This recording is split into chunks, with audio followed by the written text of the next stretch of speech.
Welcome to EduRev. Hello children, welcome to EduRev classes. I'm Sarvani Nandipati, your math educator. I have done my graduation from NIT Calicut and I have more than 3 years of teaching experience. So in this video, we'll be discussing the topic real numbers and this is about part 4. The prior parts are about Euclid's division lemma, fundamental theorem of arithmetic and how to prove a given number is irrational. If you are not clear with those concepts, you can watch those videos. So the topics that I'm going to cover in the video are decimal numbers classification and rational numbers and their decimal expansions and a few problems on that. Let's get started. Decimal number classification. How are decimal numbers classified? Either as terminating decimals or non-terminating decimals. Terminating means in the expansion they will end after some time. Non-terminating means the expansion is not going to end. That means whenever you're doing the division, you're not going to get a remainder. And every terminating decimal will be a rational number. That means it can be represented in the form of P by Q. And these non-terminating decimals are further classified into two types, repeating decimals and non-repeating decimals. So what are non-terminating repeating decimals? If you look at the expansion of a non-terminating repeating decimal, a group of digits keep on repeating. For example, 2.43 bar, that is 2.434343 and so on. Here the number 43 is keep on repeating. So those are called non-terminating repeating decimals and they are rational. They can be represented in the form of P by Q. And there comes the second part, non-terminating non-repeating decimals. That means these numbers don't form a particular pattern during the expansion.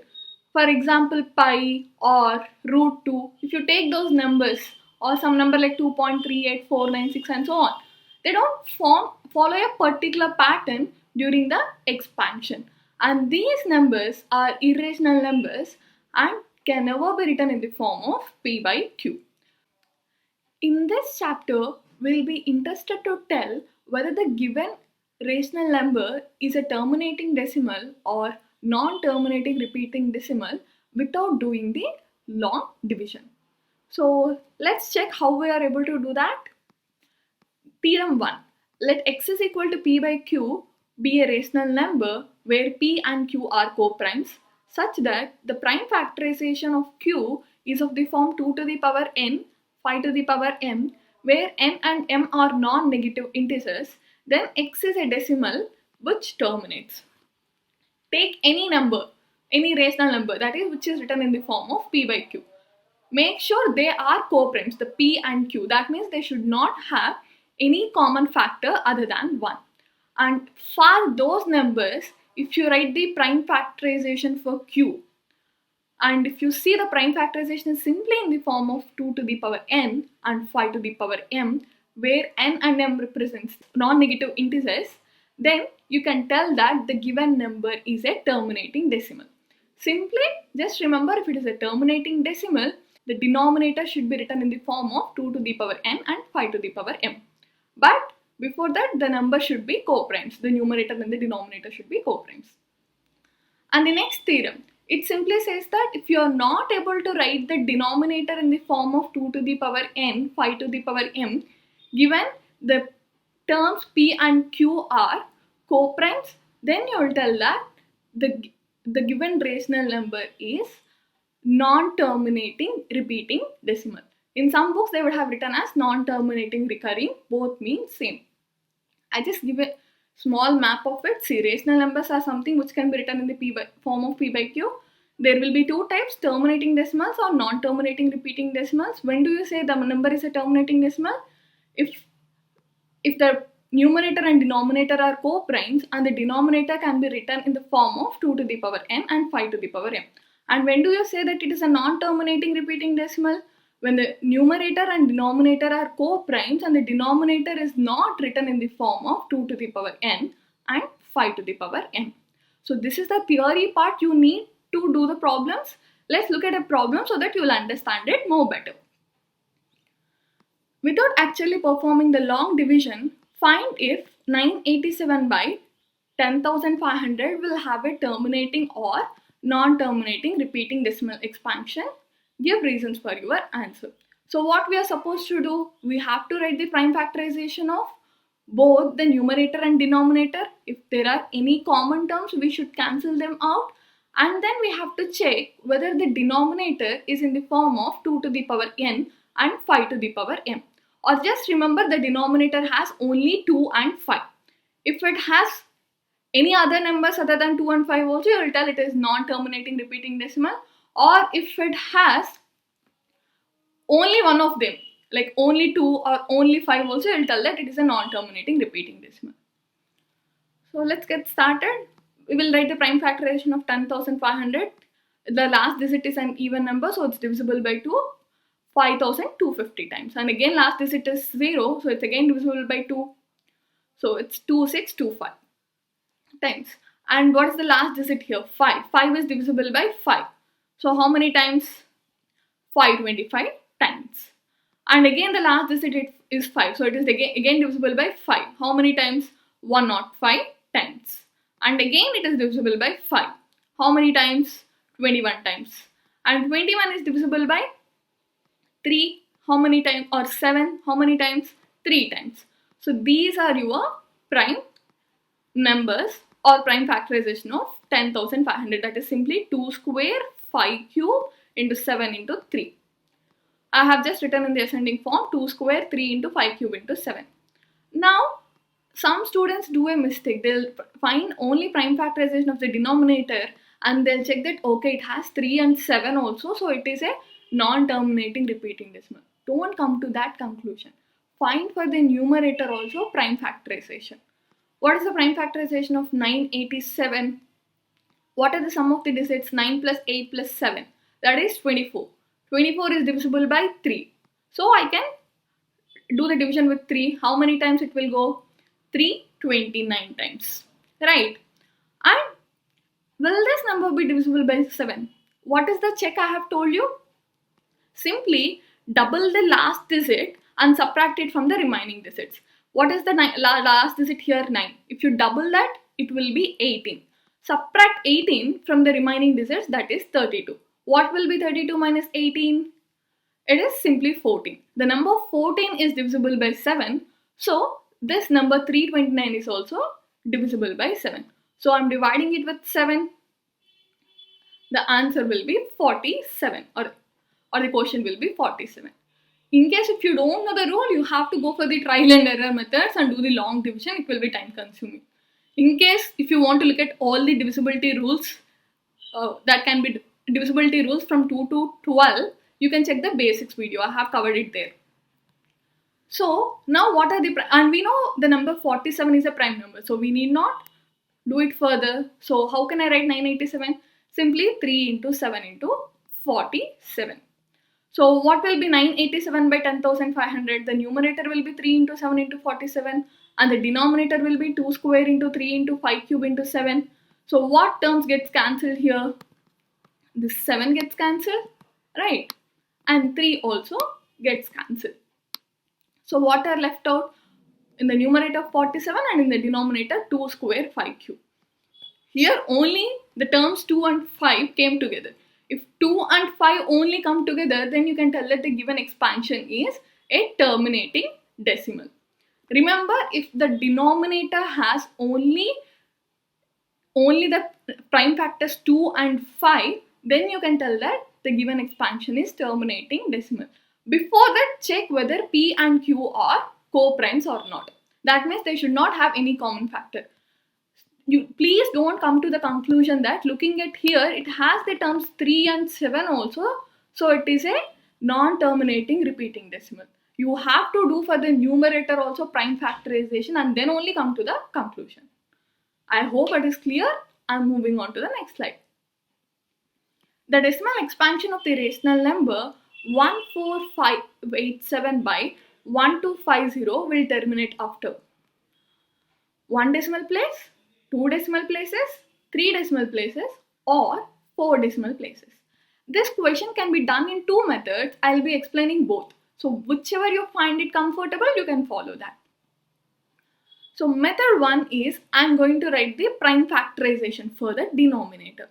So 1250, it simply can be written as 5 to the power 4 into 2. Because what is 5 square? 5 square is 25 and 25 square is 625. 625 into 2 will be 1250. Now what I'll do is I'll multiply the numerator and denominator with 2q. Why am I multiplying it with 2q? So that the powers of 5 and 2 should be same. Here it is 5 power 4 into 2. 2 means simply 2 to the power 1. So to make it to the power 4, what should I do? I have to multiply it with 2 cube and also divide it with 2 cube. So that is why I am doing that here. So what will happen now? 14587 into 2 cube is 8 by 5 power 4 into 2 to the power 4. Because 2 into 2 cube, that is a power m into a power n, is simply a power m plus n. So that is 2 to the power 4. Now, how is this looking like? A power m into b power m. How can I write that? ab whole power m. So it is simply 5 into 2 whole to the power 4. I can write it as 10 to the power 4. And 10 to the power 4 means whatever is there in the numerator, after dividing that you have to put it 4 decimals before. Like I have to put the point 4 decimals from left, I have to put the point. So here 116696, 4 places means after 6696 will come. So I have to put the point after 11. So the value will be 11.6696. So after how many decimal places it's going to end? After 4 decimal places. So the answer is option D. And remember, why am I multiplying here 2 cube into 2 cube? So that the powers of 5 and 2 will be same, and I can write it as 10 to the power of something. So that finding the division will be a little bit easier. But more than that, I prefer the second method. So in the second method, you will remember this rule. The number of decimal places after which a given rational number will terminate is nothing but the maximum power of the 2 or 5 in the denominator. So when you look at the denominator, your task is to simply check what is the maximum power of both. Here what is the power of 5? 4. And here what is the power of 2? 1. What is the maximum of 1 and 4? 4. So you can simply tell that the given rational number will terminate after 4 decimal places. That's it. If you remember this rule, you need not even perform this division. And when you are given in the exam for 1 mark, you can simply write it in this form, or it's a MCQ question, right? So they won't be looking at how you have approached the answer. So in those kind of times, if the question is given as MCQ, follow this pattern, the second method, so that you can save time. I hope it is clear. I am moving on to the next slide. The following real numbers have decimal expansions as given below. In each case, decide whether they are rational or not. If they are rational and of the form p by q, what can you say about the prime factors of q? They have given three decimal expansions for us. And first, what they are asking us to check whether it is rational or not. If it is rational, they are asking, if it is rational, we already know it can be written in the form of p by q. Please comment on the prime factors of q. So I'm looking at the first question. What is that 0.987654321? See, it's a terminating decimal. Why? It was ended, right? After 1, there was no terms written here. And I have already told you in the beginning of the video, every terminating decimal will be a rational number. It's a terminating decimal, hence it is a rational number. And what is the condition I have told you when I'm telling the theorem? If it is a terminating decimal, its denominator should always have the prime factors both 2 and 5. Or you can write the denominator as 2 to the power m into 5 to the power m. So I can tell that this particular decimal expansion will have prime factors 2 and 5 in the denominator. In case if you want to verify, I actually did it in the normal process. 0.98765431. There are actually 9 digits here. So I'm multiplying it with 10 power 9 and dividing it with 10 power 9. So the number will look like this: 987654321 by 10 to the power 9. Now, how can I write 10 to the power 9? 2 to the power 9 into 5 to the power 9. Why? 10 to the power 9 is nothing but 2 into 5 whole to the power 9. That is 2 to the power 9 into 5 to the power 9.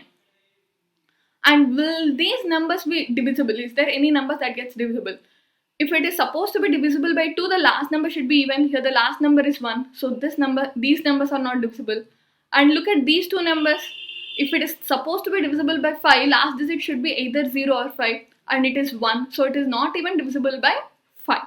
Now it's not necessary to write the prime factorization, because I know these two numbers can, like the numerator and the denominator parts, can never be divisible, or they don't have any common factor. So I can simply leave this. And if you look at the denominator, how does it look like? It is simply in the form of 2 to the power n into 5 to the power m. So I can tell that the prime factors q are 2 and prime factors of q are simply 2 and 5. So this part is not required when you are writing in the exam. Only this conclusion is enough. For only your better understanding, I have explained this part also. So I hope it is clear. I'm going to the second part. Look at the second part. It is 0.150, 1500, 15000, 1540, and so on. There should be dots. It's missing here. It's not ending. It should be. So if you look at this, it's a non-terminating decimal because it is keep on expanding. And look at the group of the digits. Are there any digits that will keep on repeating? Here, see, the first was 150, next it's 1500, next it's 15,000. They're not following a particular pattern, or it's not like the same set of digits are repeating. So what do we call those numbers? These are non-terminating and non-repeating decimals. And which category do they come under? They come under irrational numbers. If it is an irrational number, what is its condition? It can never be written in the form of p by q. So now we need not even bother about how will be the value of q, or what will be the prime factors of q. So simply you are supposed to write it's a non-terminating, non-repeating decimal, hence it is irrational. So I hope it is clear, and I'm going to the next part. The third part is 0.98765 bar. So bar represents the same set of numbers are repeated continuously. That means 0.98765, 98765, 98765, 98765, and so on till it will be continuing. You will never have an end. So what are these numbers? These numbers are not stopping, so they are called non-terminating, and a same group of digits keep on repeating. So these numbers are called repeating. So what do we call together? Non-terminating repeating decimals or non-terminating recurring decimals. So what are those numbers? They are actually rational numbers. So I can tell that these numbers are rational. And if it is a non-terminating repeating decimal, what is the condition? The denominator can never be expressed in the form of 2 to the power n and 5 to the power m. So you can tell that the denominator can never be written in the factors of 2 and 5. It may have factors other than 2 and 5, or it may have only one of them.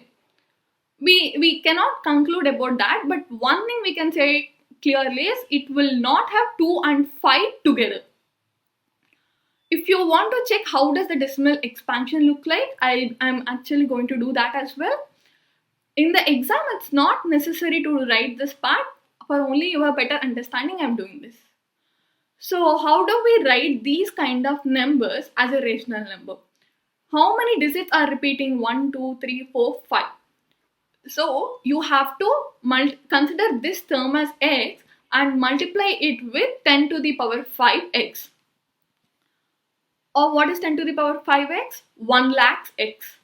So 10 to the power 5x, if I'm multiplying, what will happen? The x value, it will come 5. This number the point will be shifted to five digits to the right side. That means 1, 2, 3, 4, 5. So what can I write it as? 98765.98765, 98765, and so on. And what will be my x? Simply 0.98765 and so on. So if I subtract both, what will happen? Here it will be 99,999x, and here this decimal expansions keeps on getting cancelled, or if they're subtracted one from the other, the value will be simply 0. And here 98765 minus 0 is 98765. So what am I getting? 99,999x is equal to 98765 or 98,765. So what will be my x value?